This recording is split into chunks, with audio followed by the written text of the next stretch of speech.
trend trading is serious business. So much has been written on the subject of trading with a trend, and for good reason, as the moves of longest duration occur with the trend, not against it. Yet, with all that has been said and written about this subject, many traders cannot resist the urge to enter trades at price locations that they expect to be the end of the trend. Who doesn't want to win the lottery, or to hit a grand slam, or have Ed Merman knock on the door to say you won the $1 million sweepstakes? Entering a trade right when an old trend is ending and a new trend is beginning in the opposite direction would feel like winning the big prize. That is the lure that snags those who attempt this low-probability trading approach into accumulating preventable losses. In my profession as a market analyst, performing various calculations or using various methods, my job is to determine when market tops and bottoms are likely to occur.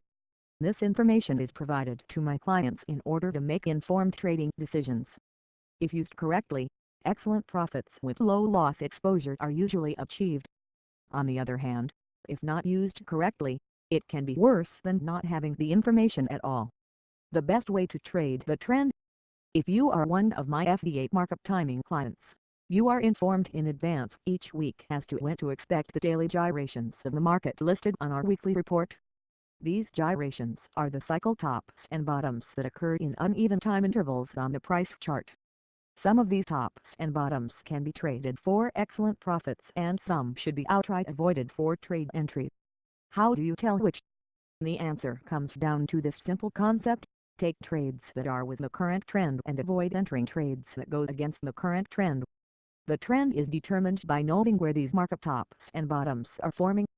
For example, if prices are rising the series of higher high price bars on the chart and then starts dropping the series of lower low price bars, a swing top results at that highest peak price before dropping. When price stops dropping and starts making higher high price bars again rising prices, a swing bottom is formed at the lowest point prior to rising again. The question is, was this lowest point above or below the previous lowest point, the prior swing bottom? If so, you may have the beginning of a new bull trend.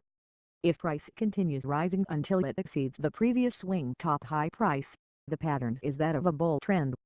In other words, whether a trend is bullish or bearish depends on where the swing tops and bottoms are forming. Here are the simple trend pattern rules. 1. Bull trends are chart patterns where you have the formation of higher swing bottoms. You will often have higher swing tops forming as well, but for bull trends this may or may not always be the case. I have seen many bull trends where each swing bottom is formed higher than the last swing bottom, but swing tops from time to time are not higher than the previous swing top. Bull trends take a lot of work to form, as it is like pushing a boulder up a hill with gravity working against you. A bull trend can fail to form a higher swing bottom once in a great while, but it cannot form a lower swing bottom than the past two swing bottoms and still be considered bullish. 2. Bear trends are chart patterns where you have the formation of lower swing tops and lower swing bottoms.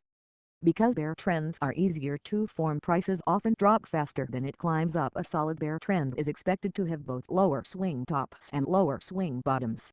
If it fails to have lower swing bottoms, there is too much strength still left in that market. It can fail to form a lower swing top once in a great while, but it cannot form a higher swing top than the last two swing tops and still be considered bearish. The point of the above discussion is to understand that if you are looking to trade off expected tops and bottoms, as are the best locations to enter a trade, you want to make sure you enter the ones that get you into the trade with the trend and not against it. Therefore, if the trend is a bull trend, buying off higher swing bottoms trading with a trend is much better than selling off higher swing tops against the trend. If the trend is a bear trend, selling off lower swing tops trading with a trend is much better than buying off lower swing bottoms against the trend. Knowing when to expect market tops and bottoms is an excellent timing tool. It is without a doubt the safest place you can enter the market, because it is the beginning of a new move and allows for a lower risk exposure. If you have the knowledge to determine where these tops and bottoms are going to form, you have an excellent edge for making big profits due to market timing. But this only applies if you follow the wisdom of trading within the trend.